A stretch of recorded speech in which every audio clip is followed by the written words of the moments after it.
वाला बेटा दवाई केजरीवाल है ना, ये खुद मिला हुआ है इन चीजों में। मेरे को मरते वक्त बताया था कि तीन बच्चे थे। ये एक तरीके से गुंडों का अड्डा चला रहे हैं।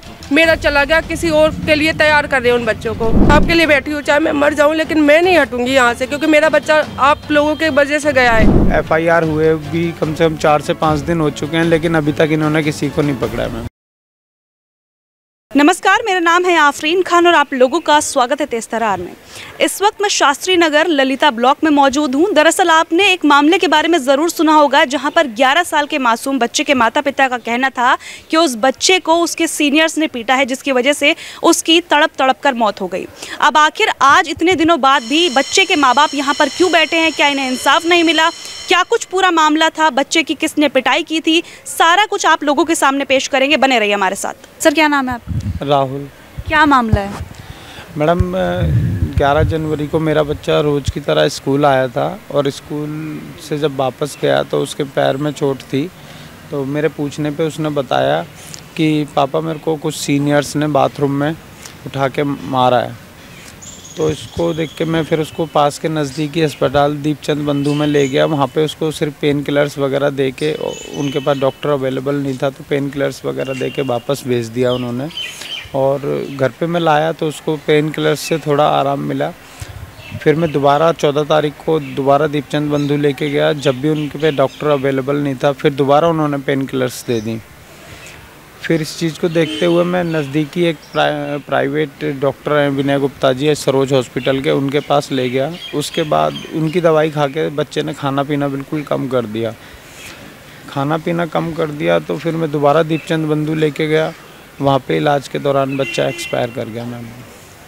क्या बताया था? बच्चे ने मारपीट की है उसके साथ? हाँ जी। किस बात को लेकर मारा है, कुछ बताया हो? मैडम उसने बताया था कि वो टॉयलेट से, रिसेस के समय टॉयलेट से बाहर निकल रहा था, तो सिर्फ उसका कंधा उस बच्चों सीनियर्स के साथ टकरा गया था। कौन से स्कूल में पढ़ता था आपका बच्चा? मैम राजकीय सर्वोदय बाल विद्यालय। कौन सी कक्षा में था? 6th में मैम। और जिन्होंने मारा है वो? मैं 8th 9th के बताए जा रहे हैं मैम। पकड़े गए या नहीं?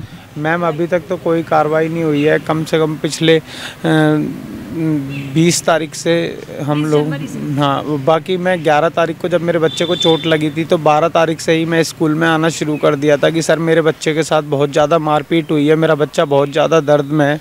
लेकिन स्कूल प्रशासन ने उस पर कोई कार्रवाई नहीं की मैम। और फिर मैंने इसको लेके मैम DPCR में भी कंप्लेंट की। उसका भी मैम मेरे को अब कल उनका लेटर आया है। तो मेरे को, आप लोगों ने कोई FIR करवाई थी इन लोगों के खिलाफ? मैम अब मैंने पहले कोई नहीं करवाई थी, लेकिन बच्चा एक्सपायर होने के बाद इन्होंने की है, जो भी मेरे को अभी 31 तारीख को मिली है। तो क्या कुछ आश्वासन दिया गया पुलिस के द्वारा आप लोगों को? आश्वासन मैडम, मैं पहले जब गया था तो DCP सर के पास मैंने एक रिटर्न में कंप्लेंट दी। उसमें DCP सर से मेरे को पता लगा कि ये लोग तहकीकात कर रहे हैं धारा 174 के तहत। तो उसमें अभी तक कोई कार्रवाई नहीं हुई है और FIR हुए भी कम से कम 4 से 5 दिन हो चुके हैं, लेकिन अभी तक इन्होंने किसी को नहीं पकड़ा मैम। कितने लड़के थे जिन्होंने मारा था आपके बेटे को? 3 लड़के बताए जा रहे मैडम। जो मेरा बच्चे ने मेरे को मरते वक्त बताया था कि 3 बच्चे थे।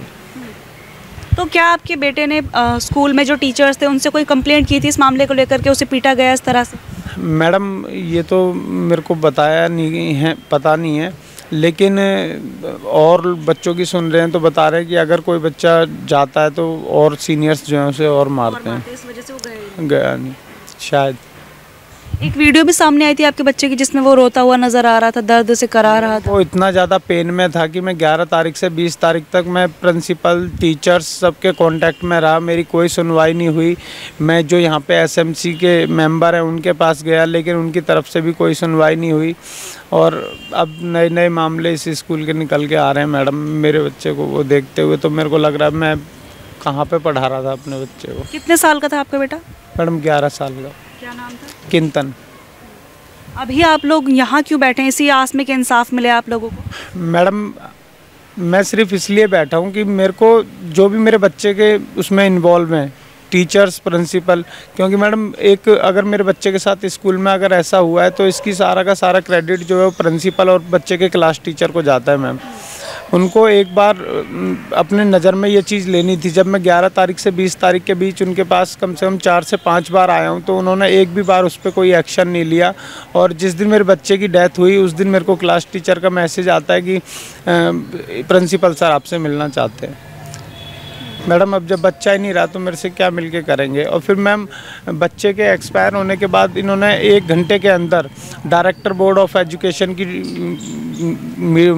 वो बना दी पूरी टीम। और मैं वहाँ पे भी गया, वहाँ पे भी मैंने सिर्फ इनकी कंप्लेंटें इनको बताई कि मेरे साथ इस दौरान क्या क्या हुआ है मैम। और मेरा उसकी सज़ा मेरे बच्चे को मिली, वो इस दुनिया में नहीं है मैडम। आप बच्चे की मम्मी हैं? जब बच्चा आया होगा घर, जिस वक्त उसके साथ पिटाई की गई होगी, जब वो घर पे आया तो उसने कुछ बताया था सबसे पहले आपको कि दर्द क्यों हो रहा है, क्यों रो रहा है इतना? पहले तो मेरा बेटा इतना डरा हुआ था जब आया था, तो उसने मुझसे ये कहा कि मम्मी क्या कहते हैं मेरे दर्द हो रहा है। मैंने कहा कैसे हो रहा है? कह रहा मम्मी मुझे पता ही नहीं है कैसे हो रहा है। ये चीज़ उसने मुझसे बोली। मैंने कहा बेटा ऐसे नहीं हो सकता। तो फिर मैंने उसको गर्म पट्टी लगा के कर दिया, लेकिन उसका दर्द इतना था कि वो फिर हम उसको दीपचंद बंधु लेके जाना पड़ा, इतना ज़्यादा दर्द था। तो मैं कहाँ पर था? घुटने में बता रहा था वो मेरे को। तो मैं ये सवाल ये इन लोगों से पूछना चाहती हूँ, जब मेरे बेटे के इतना दर्द था तो लंच के बाद तक वो बेटा मेरा बैठा कैसे रहा? यानी किसी प्रिंसिपल या किसी ने उसको धमकाया था इतना कि वो लंच तक बैठा रहा। 4 पीरियड लगते हैं, 4 सर आए होंगे, तो वो उस समय कहाँ थे जब मेरा बेटा इतना तड़प रहा था? हम भी तो उसको दीपचंद बंधु लेके गए, वो फर्ज इनका बनता था। और आज मुझे कितने सारे दिन हो गए यहाँ बैठे बैठे, 6ठा दिन है मुझे यहाँ बैठे बैठे। तो अभी भी मेरा एक ही सवाल है कि भाई मेरा बच्चा तो चला गया, लेकिन कम से कम जिसने गलत किया उन बच्चों को बाहर निकाल दो, क्योंकि किसी और के बच्चे भी जा रहे हैं। और ये टीचर होकर के एक गलत काम के लिए सपोर्ट कर रहे हैं, इतना ज़्यादा बढ़ावा दे रहे हैं गलत बच्चों को। तो ये स्कूल नहीं, ये एक तरीके से गुंडों का अड्डा चला रहे हैं। मेरा चला गया किसी और के लिए तैयार कर रहे हैं उन बच्चों को। आगे जाकर के खुद वो माँ सोच सकती है कि क्या भविष्य बनेगा उसके बच्चों का। जो एक मेरी छोटा सा ही तो सवाल है कि जिसने मेरे बच्चे को मारा है वो 3 बच्चे कहाँ हैं? तो ये चीज़ का सवाल आज भी 12 तारीख से आज तक मैं यही पूछ रही हूँ कि भाई मेरे को इंसाफ दो, और मेरे बच्चों को जिसने गलत किया उन बच्चों को सामने लाओ, पुलिस को दो। बस मेरा कुछ भी सवाल नहीं है। और केजरीवाल सर मुझे इंसाफ चाहिए और चाहिए, मैं इंसाफ के लिए बैठी हूँ, चाहे मैं मर जाऊँ, लेकिन मैं नहीं हटूँगी यहाँ से, क्योंकि मेरा बच्चा आप लोगों के वजह से गया है। और एक दिन में इन्होंने प्रिंसिपल बदल दिया, और क्या कहते हैं सारी पुलिस अंदर बैठी रहती है। अभी भी 5 पुलिस वाले शाम को इन लोगों को दे रहे सेफ्टी। हम लोग रात में बैठे रहते हैं, हमारे पास एक पुलिस वाला नहीं आता गलती से भी। और ये लाइट है, इसके भरोसे हम बैठे रहते थे। ये पीछे खंभा लगा, तो कल रात में इस खंभे की लाइट भी काट दी इन लोगों ने। तो इसका मतलब तो यही है ना कि प्रिंसिपल ऊपर से बदल के आया है। हम किससे वो करें कि क्या कहते हैं अपनी शिकायत की उम्मीद रखें कि हमारी सुनवाई होगी, क्योंकि जब ऊपर से प्रिंसिपल बदल के आ सकता है तो ऊपर तक बात है, और ऊपर से ये बात आ रही है कि कुछ भी हो जाए इनको इंसाफ नहीं मिलना चाहिए। क्योंकि अगर हमें इंसाफ मिलता ना, मेरे बेटे के कातिल को अगर सज़ा मिलती है तो इन लोगों की कमियां भी बाहर आएंगी। और मुझे नहीं पता वो 3 ही बच्चे हैं, जिस तरीके सपोर्ट कर रहे हैं तो भाई कोई टीचर भी हो सकता है, क्योंकि बच्चे तो दोनों के बराबर है ना। टीचर का तो फर्ज ये है जिसने गलती की है उन बच्चों को बाहर निकालो, तुम्हारा क्या उसमें मैटर है? वो स्कूल जाते हैं, कुछ नहीं एक्शन हुआ उन पे। देखिए मैडम, अगर क्या कहते हैं हमें पता तो वो बच्चे कौन है तो हम नहीं कहते, लेकिन 8वीं 9वीं के बच्चे हैं तो स्कूल जा रहे होंगे वो, क्योंकि उनको पता है कि हमारे टीचर हमारे सपोर्ट में खड़े हैं, और अभी भी खड़े हैं। अभी भी ना टीचर जाते हैं ना, एक बार भी इंसानियत के नाते भी यहाँ 5 मिनट खड़े नहीं होते, वो नीचे मुँह करके भाग जाते हैं। क्यों भाई, तुम्हारे अंदर कोई चोर है? बच्चा ही तो है ये छोटा सा, जो तुम्हारे डेली पैर छूता था आकर, तुम्हें गुरु समझता था। तो इसका मतलब ये है भाई मेरे लिए तो ये सब चोर है। इन लोगों ने इंसानियत ही नहीं पढ़ा पाई बच्चों को, तो तुम क्या पढ़ाओगे? सबसे पहले तो तुम में खुद में इंसानियत होनी चाहिए।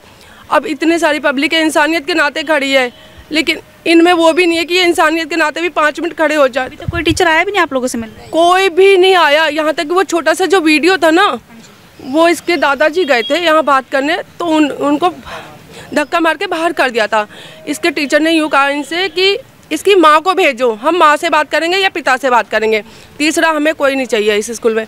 तो मैंने वो छोटा सा वीडियो बाकायदा ग्रुप में डाला था 6 क्लास के बच्चों के। मैंने कहा सर आप ऐसी बात कर रहे हो, देखो कैसे तड़प रहा है ये मेरा मासूम सा बच्चा, मैं आप यूँ कह रहे हो कि स्कूल के चक्कर लगा, तो सर मैं नहीं आ सकती, प्लीज़ उन बच्चों को आप ही ढूंढिए, मैं अपने बच्चे का ध्यान रख रही हूँ। उसके बाद भी इनके सर ने एक बार फ़ोन नहीं करा, एक बार पूछा नहीं, यहाँ तक कि मेरा बच्चा ख़त्म हो गया। उसके बाद जो 6 क्लास के बच्चे थे उनसे ये कहा जा रहा है कि कीर्तन के बारे में बाहर कोई बात नहीं होनी चाहिए। तो ऐसी कौन सी बात है जो बाहर नहीं होनी चाहिए, और ऐसी कौन सी बात है जो आपको पता है जो कि बाहर नहीं होनी चाहिए? इसका मतलब तो ये है कि साफ साफ पता है इन्हें। और जब पहला दिन हुआ था ना, 12 तारीख को ही हम गए थे, तो 12 तारीख से इन्होंने क्या किया, सब कुछ छुपाया है और अभी भी छुपा रहे हैं। तो मेरे को तो बिल्कुल नाइंसाफ़ी है, ये 1% भी सच्चे नहीं है। और मैं देखने जाती, ये झूठे लोग कब तक खड़े रहते हैं अपने झूठ पे। और ये ऊपर तक बात है, ये केजरीवाल है ना, ये खुद मिला हुआ है इन चीज़ों में, तभी तो ये प्रिंसिपल बदल दिया इसने एक रात में, खाली 3 बच्चे नहीं दिए। तो नाइंसाफ़ी है। और मैं केजरीवाल से कहना चाहती हूँ, भाई मेरे बच्चे को इंसाफ मिलना चाहिए, क्योंकि मैंने अपना बच्चा इनके बड़े बड़े वादों पे भेजा था और आज मेरा बच्चा ऐसे बन के बैठा है। और मैं ऐसे, क्या मेरी गलती थी मैंने अपना बच्चा स्कूल भेजा?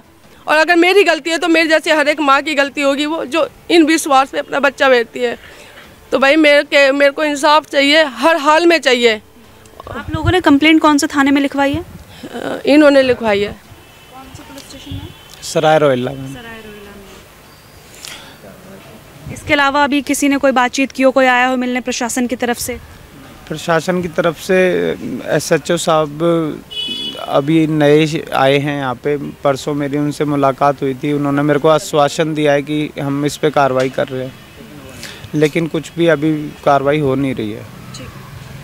देखिए, ये आप सुन रहे थे बच्चे के माता पिता को। ये मामला हाल ही में सामने आया था, जहां पर ये देखा गया था कि स्कूल में सीनियर्स की पिटाई के द्वारा एक 11 साल के मासूम बच्चे की तबीयत बिगड़ जाती है, जिसके बाद कई दिन इलाज चलने के बाद वो बच्चा दम तोड़ देता है।